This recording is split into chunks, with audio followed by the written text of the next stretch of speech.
here. So we always take this, and as we record it too, we also put it up on our website later on, so people that didn't have the chance to join us here tonight can come and join us as well. So with that, Mike, I'm going to turn the stage over to you, and then when you're done with your comments, let me know. I'll come back on and we'll see if we can field some Q&A from the audience. Sound good? Okay, good, perfect. Thanks so much for being with us, man. Absolutely, Dan. Thank you. I got a chance to talk to Jasmine and Caitlin a little bit last week, and it's an honor for me to be here. I go to Not Just Coffee a bunch, and I don't know that I actually knew what all happened behind it. So pretty neat to see the community that you all have built, and I just hope to bring a little inspiration along the way.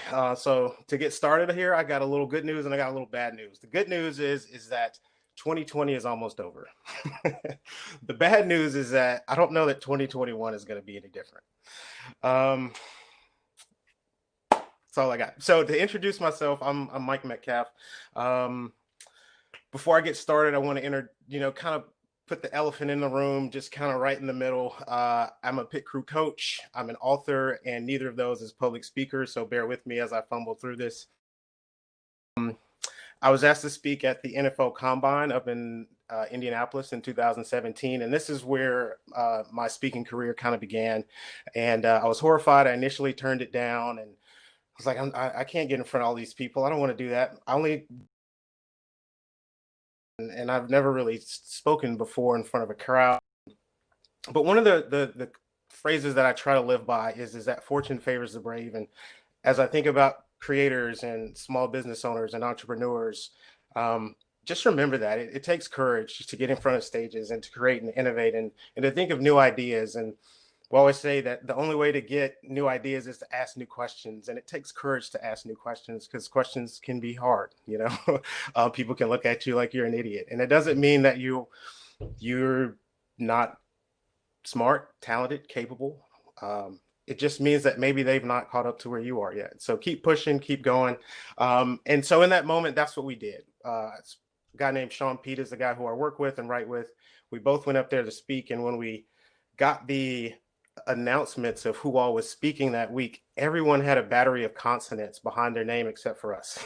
And so instead of playing small in that moment, which is what we often find ourselves doing, we often say, well, let me kind of fade to the background here, but the world isn't any better or any more empowered by you playing small. Play big.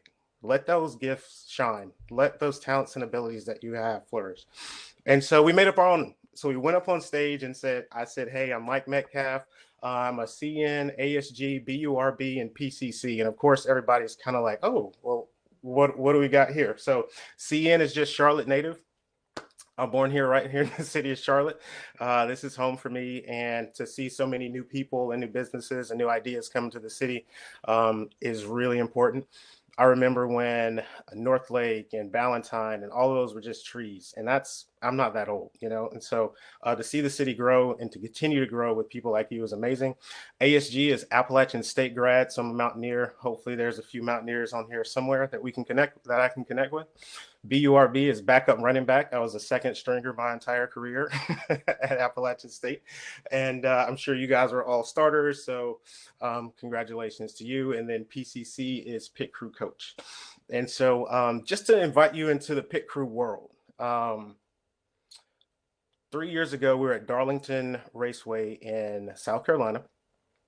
Our pit crew, the number 42, was out front all night.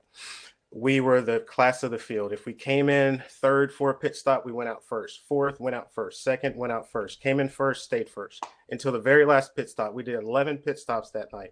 On the 11th one, we went from first to second. Brad Keselowski's crew, the number 2 car, was 0.4 faster than we were. If you could do me a favor and blink your eyes as fast as you can twice, that's 0.4 of a second. That's how much faster they were. And nobody would speak to us in our race shop for 2 weeks. 0.4 seconds. So we jokingly call ourselves the Department of Unrealistic Expectations.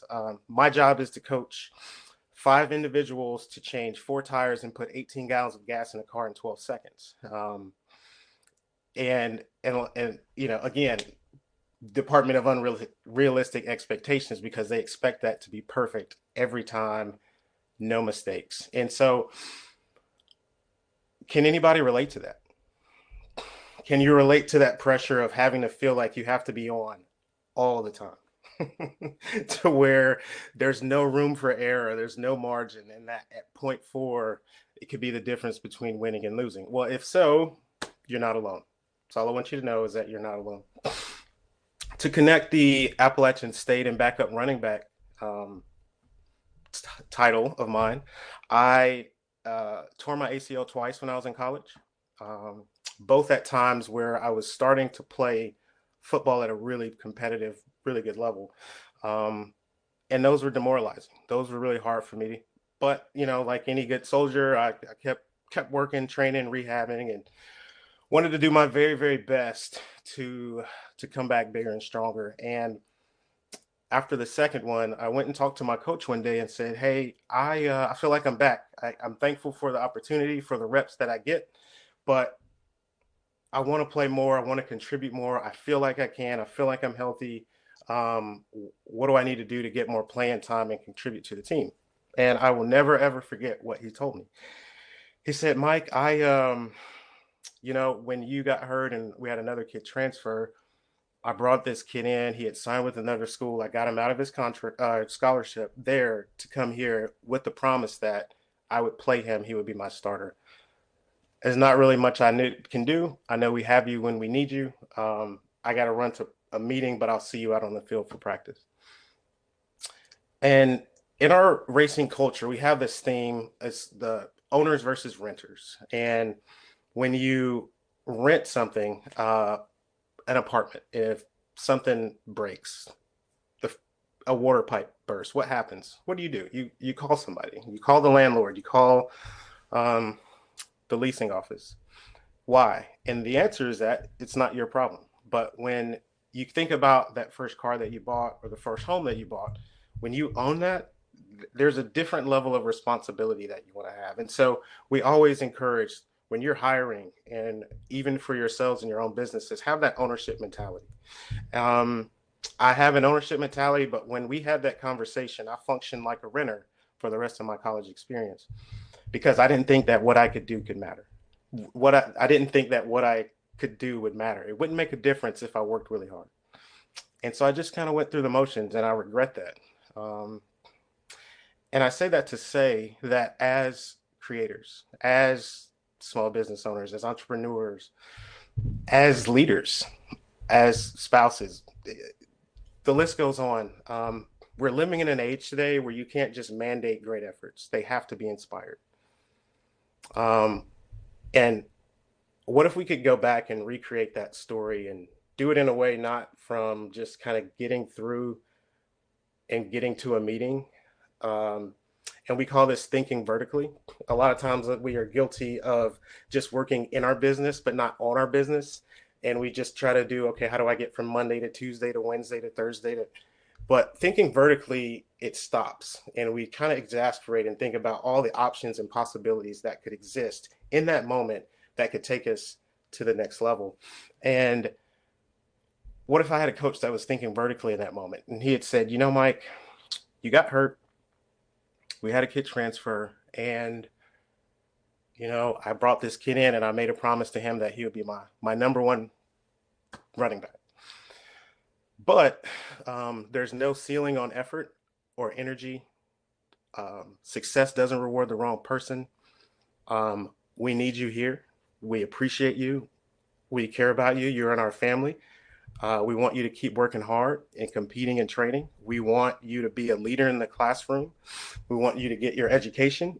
And we want you to act as if you are the most important person on this team. I want you to show up every day and work and give it everything you got. I will get you in there as much as I can. And when we look back on it, we'll be proud of what we accomplished together. He would have been telling me the exact same thing. I'm sorry, I get a little emotional when I talk about this. He'd have been telling me the exact same thing. No, you're not going to play more. But he would have done it in a way that inspired. You're going to have to deliver bad news. Things don't go great all the time. 2020's proved that. You're going to have tough conversations. And the more tough conversations that you have, the only reward is future tough conversations.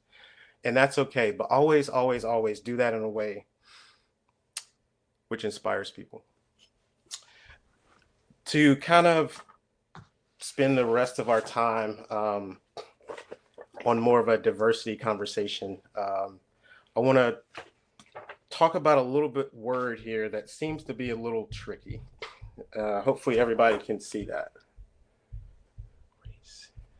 Excuse my handwriting, but in the chat room, please just, I don't know, when you see the word race, what's your initial thought or conversation? Or like, what does that word mean to you? I'd be curious to see from some people. When I see it, I think about racing because it's what I do. A lot of people see this word though and instantly tense up. And it's such a triggering kind of society that we live in right now. Mike, how would I introduce him? Is he Black? Is he a person of color? Is he African American? There's so many things that we get hung up on right now. And where I want to park just for a little bit is that we are better together. If you don't remember anything else that I say, is that we are better together. I ask people all the time, what does diversity mean to you? And a lot of people kind of give some really good answers. And I just try to think about it from the standpoint of a 401k or a stock portfolio. And everyone says, you know, okay, where are we going with this? And I'm like, well, is your portfolio diversified? I'm like, well, yeah, of course. Well, why? Well, you know, if energy's down, then tech might be up. And it's like, that's all we're looking for. That's it. We all bring different gifts and abilities to the table, different shared experiences. We have a team acronym for diversity. That's diversity of thought, experience, age, and motor. And notice color is not one of them. Sean and I, the guy I work with, I mentioned earlier, we have the most diverse pit crew department in NASCAR's history. And it wasn't ever a goal to make it more diverse. Color wise, but what we did look for was, all right, we got too many people that are really, really, really huge Donald Trump fans. We need some people that aren't. We have some people that are from the South. Now we need to find people that are from a different area. We have a lot of people that went to liberal arts schools. We wanted to have different thoughts coming into our room. Sean and I are two people of a department of about 30, and it's better to have 60 eyes viewing something than just our 4. And so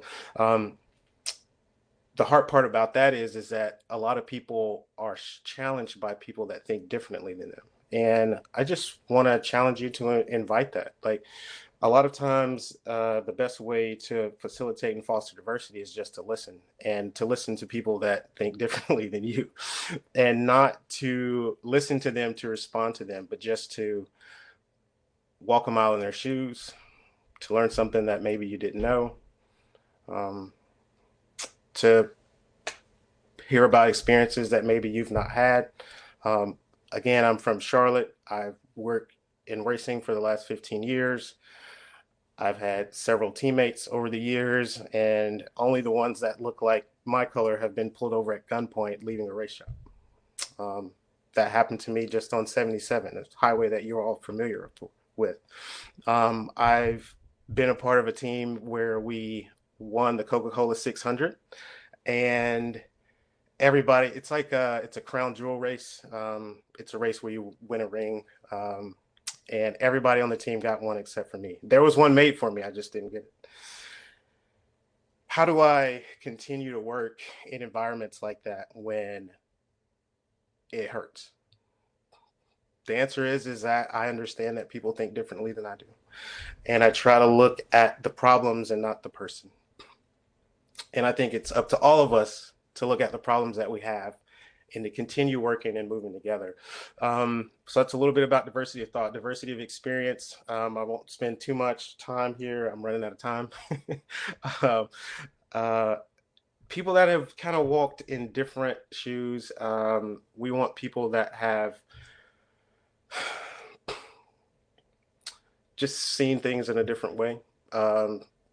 Experience of diversity of age is obviously old and young, but then you have people that are new to your industry, people that aren't, and then you also need to think about the age of your organization, the age of Packard Place Public House. What traditions or customs do we have that, man, aren't really serving us anymore? It's time to maybe evaluate some of that. That all kind of goes into diversity, having the ability to adapt and pivot and to have eggs in different baskets and to be able to reinvent ourselves when necessary. And then lastly, motor is a real look into personality, intrinsic motivators, drivers, things like that. And I think that when we are able to look at diversity in a more holistic way, independent of what skin color is, then I think we're able to have more radical and more powerful teams. In racing, we have these things called spotters, and they are the people that sit way, way above the racetrack. And they can tell the driver when a car is close to them or when they're clear, when they need to move up, giving them vital information and important information, telling them things that they can't see. And I know that as an entrepreneur myself, as a man, it's hard to sometimes accept feedback, constructive criticism. I would challenge you to look for that when if there are people that you have to evaluate, let them evaluate you. Open those doors to those conversations. It's important to have spotters in your own life. We're all running a race of some sort. It's the life that we get to live, and without spotters, we put ourselves in danger. And so accountability is important. Transparency is important.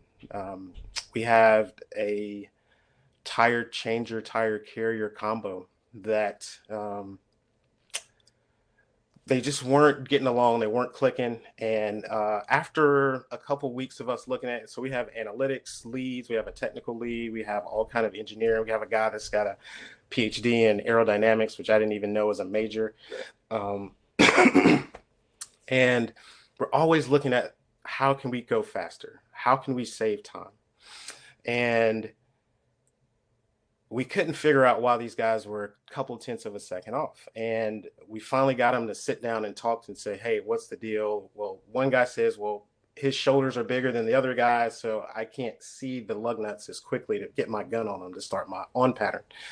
Another guy says, well, his knees, he's bigger too, so his knee's in the way, so I have to put my shoulder in the way to get the tire on. Well, just in that one conversation, it saved us 0.2 of a second. And 0.2 of a second doesn't sound like a lot, but I'll take you back to the win at the Daytona 500. 0.2 of a second with cars going at 190 miles per hour, 0.2 of a second is 56 feet. 56 feet from first to sixth place was $1.1 million. And so you might not have $1 million riding on a conversation or 0.2 of a second, but so often the line of failure and the line of success are so thin. And a lot of times the margins, they say football is a game of inches. The margins that we're looking for, a lot of times that 1% that we need boils down to a quote that I love that says to be 99% known is to be unknown. And I think we could all do a better job of being more open and transparent about what we need, what our strengths are, what our weaknesses are, how we can learn from others when we need help. A lot of times that 1% that we need actually lies within our community, and we don't know it because we don't ever open up and express what we need. And so I encourage you to be transparent as well. It's hard to do when you're starting out. You have ideas and you want to be protective of those ideas, but at the same time, you need those spotters and people in your life that can help empower you and push you and get you to where you want to go. I said that we have a team of engineers that are always looking at saving time. There's also a task force of people that are responsible for saving weight. The lighter the car gets, the faster we go. And that's not just for cars, that is for us as human beings as well. We have this term called prove people right. And We always say, our group, we're kind of like a mid-tier racing team in the fact of we kind of do more with less. Some of the bigger teams like a Rick Hendrick, Roger Penske, Joe Gibbs, just have a little bit more resources. So sometimes we inherit people that were let go from other teams, and they all come in and like, I'm going to prove them wrong. And we're like, nope, that's not how we do it here. We prove people right. Who are the people that have invested in you and poured their love into you and their support into you? Those are the people that we're going to prove right. And we try to take people to like, what's a great vacation that you've had, a meaningful hike or a beautiful sunset. And okay, now think about those people that have stabbed you in the back and talked about you or not believed you or turned down your ideas or said you were dumb and whatever. Would you want to bring those people into that moment? Probably not, right? But you would want to bring your mom or that coach that really pushed you, or that mentor that really cares about you, or that spotter that's looking out for you to make sure that you're doing the very best that you can and not running into accidents when they're not necessary. Those are the people that you want to do it for. And when we do this, we shave ourselves of weight, we lighten our load, and we make ourselves faster.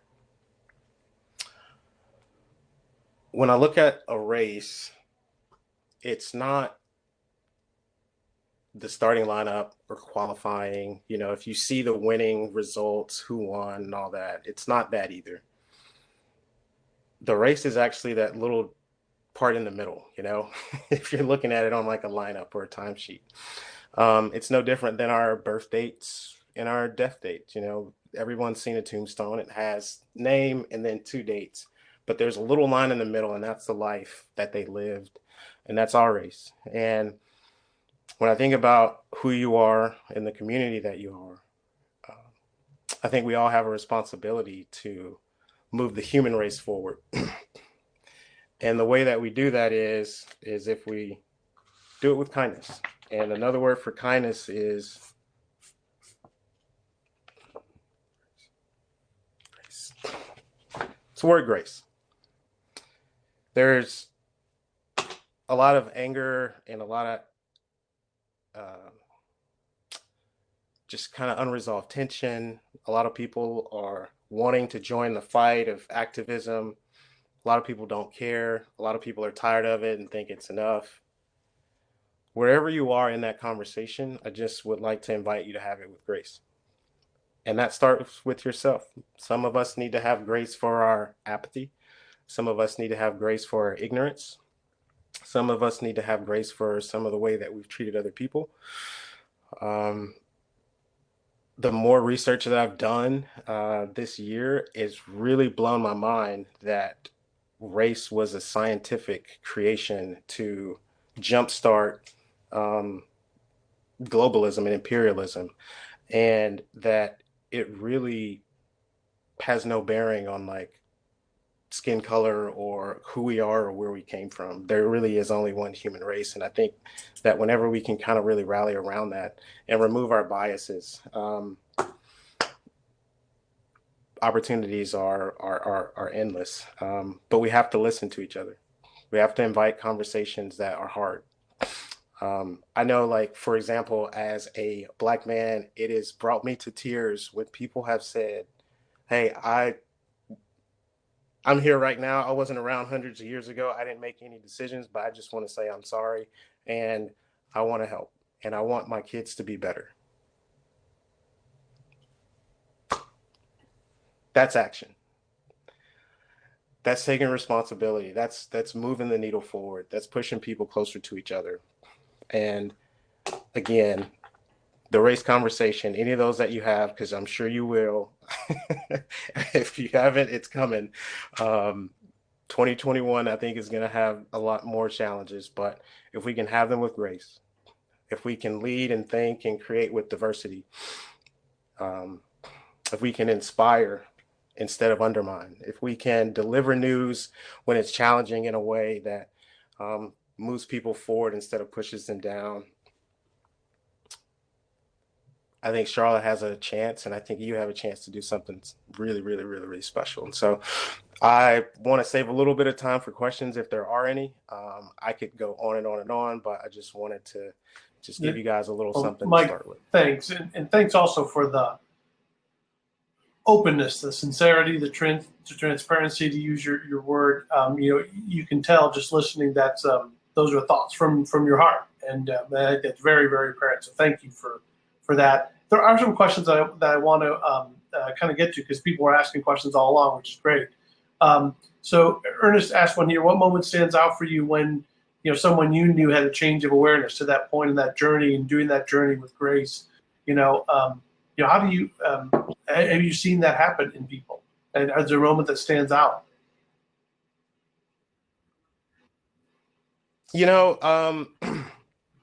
One of the things that I always say is that people feel overwhelmed in this conversation a lot of times, and it's like, I don't even know where to start, And I'll say, man, start small. Like, what are you good at? I was talking to a guy who's a commercial real estate guy here in Charlotte, and he was saying, man, I just don't know what to do. I had a lady talk to me the other day. She's also in commercial real estate, and she asked me if I had had any buildings damaged early in the year during the riots. And he said, yeah. And she said, yeah, N-words, the N-word. And he was like, he thought about it, and he said, I don't know if that was what you meant to say, but that word is offensive to a really close friend of mine, and therefore it's offensive to me, and that's not good enough, and you got to do better. And in that moment, I saw this guy who's pretty shy, very quiet, step up and say something. When something is offensive, it generally is only offensive when it offends you personally. But when you can, that word empathy is being able to understand and relate to and connect to something that's outside of you, something that's bigger than just you, or just bigger than your community. And so that was a moment where I was like, James, man, I'm so proud of you. So proud of you. Thank you. And he was asking me, like, how do I make a difference? I'm like, that's how. It's really small. It's conversational. It's at your dinner table. I've seen people go on trips and bring people into their houses that they're like, man, I've never done this. And I think it's the small aggregate of small gains that I think leads to lasting Let me ask you a question that I was thinking about this too. Obviously, the value of walking that journey and that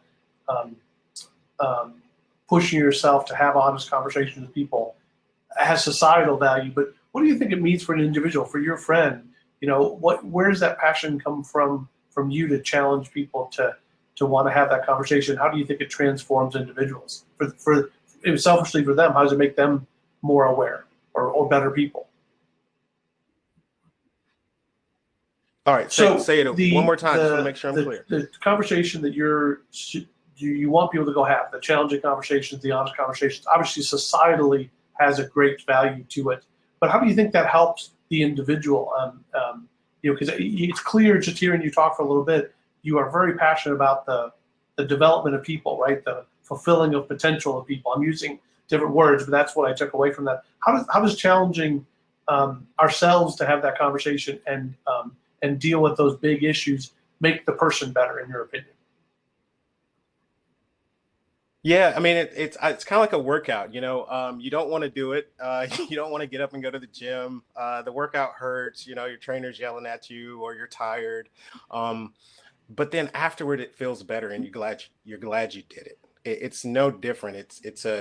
We build our muscles, but we don't really build our souls and our minds in the same way. A lot of times we read books and we empower ourselves and what we're really passionate about, or something that's going to help our business or have some kind of quick use now strategy to it. But this kind of dives a little bit deeper and it's a little bit more intrinsic. And so I think that when people do these kind of conversations and have this kind of courage, it allows you to see, man, I've got so much more in me. and that's been universal. Everyone I've talked to be like, man, I just put this one thing out on Instagram and now I'm getting all kind of stuff coming in. I think when we open the door to what possibilities are, and that's with anything in life, you just never know what's on the other side. Thanks again for being here, and hopefully you can stay for the networking section. Because what I want to do is I'll explain how this next section works. that allow people to interact with you more one-on-one versus this webinar type setting. So please hang with us there, and let me introduce this this next section just really quickly. Let's see if I can do this. If you want to turn off your camera, you can, or you can stay on. Doesn't matter. Let me get the slides back up. So this is obviously what we just heard about. This next section, what we do in Remo, this acts very much like a Zoom webinar, meaning Mike and I are on stage, we're talking to each other. You guys can't turn your camera on, or you can use the chat. This next section, we're going to go to the event floor. And it looks like this photo you're looking at. And basically, every one of these little tables is a place where you can go chat. And so very much like if you walked into a room of people where there are different conversations going on at different tables, you basically just double click and you move yourself from table to table in the conversation. So you'll see there's little icons for everyone. So you see Mike's icon somewhere. So Mike, make sure you go to a table that has 8 seats, because I'm sure people want to come talk to you. But you can also talk to some other people and network that way. And when you're done, you can just close the browser and you'll be done for the evening. But this gives up people an opportunity to stay and to network with each other and with Mike, which would be great. So since this is the last time we're on stage together, Mike, just thank you again, not only for being here, but thank you for being the leader that you are, and for advocating and challenging people the way you do. It's a really important work. Not everyone does it. I can see, and we all can see, your passion for it. So if you don't hear it enough from other people, thank you. It's really important stuff, and I'm glad you're advocating the way you are and leading the way you are. Thanks, man.